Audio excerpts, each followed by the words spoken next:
बनवणार आहे रव्या खोबऱ्याचे मोदक। त्यासाठी मी 1 वाटी खोबरा खिसलेला आणि रवा आणि 1 वाटी साखर असं सगळं मिक्स करून भाजून घेतलेलं आहे। 1 वाटी मिल्क पावडर, 1 कप तूप आणि 1 कप दूध। आता गॅस चालू करून कढई ठेवलेली आहे। यात आपण तूप घालून घेऊया। 1 कप तूप घातलाय। याच्यात आपण हा 2 वाट्या रवा, खोबऱ्याचं खीस आणि साखर त्याला स्लो गॅसवर आपण थोडंसं भाजून घेऊया। आता यात आपण हे 1 कप दूध घालूया आणि 5 मिनिटं शिजवून घेऊया। त्याला छान हलवून घेऊया।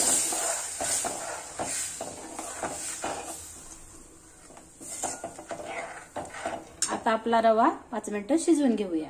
आता 5 मिनिटं झालेले आहेत। आपला बघा रवा आणि खोबर, मिल्क पावडर घट्ट झालेले आहे। आता आपण हे थोडंसं थंड झाल्यावर याच्यातून मोदक बनवून घेऊया। साच्यातून दाखवते तुम्हाला याच्यातून कसं बनवायचं।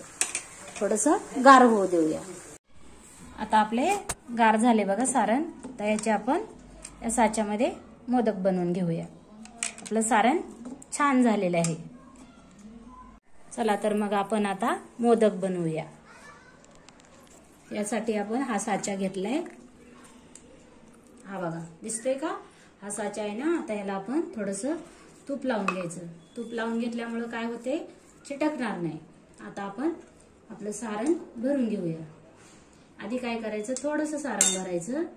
हे पहा असं, आणि हे तोंड बंद करून घ्यायचं आणि मग फुल भरायचं।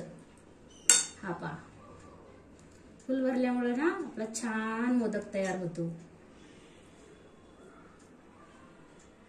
हे पहा असं दाबून भरायचं। छान दाबून भरलं की आता आपण आपला मोदक काढून पाहूया। हे पहा आपला मोदक तयार आहे। आता आपण असेच बाकीचे पण मऊ लुसलुशीत मोदक बनवून घेऊया। आता आपण दुसरा पण मोदक तयार करून घेऊया। या साच्याला आपलं तूप लावलेलंच आहे। याच्यात आपण सारण भरून घेऊया। असे छान आपण हे पूर्ण सारणाचे मोदक बनवून घेऊया। हे बघा असं करायचं आणि आता हाय ना इकडून पण आपण असं टाकायचं। असे छान आपण मोदक बनवून घेऊया। हा आपण दुसरा पण मोदक बनवते। आता आपण उघडून पाहूया। हे पहा,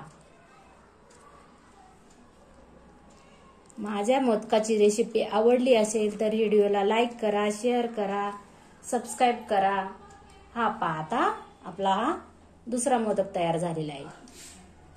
गणपती बाप्पाचे नैवेद्य आहे। आपल्याकडे गणपती आहे ना। माझा व्हिडिओ आवडला असेल तर लाईक करा, शेअर करा, सबस्क्राईब करा। माझा व्हिडिओ पाहिल्याबद्दल धन्यवाद। आता आपण पूर्ण बनवून घेऊया। असेच मोदक बनवून घेऊया। हे पहा आपले पूर्ण मोदक तयार झालेले आहेत।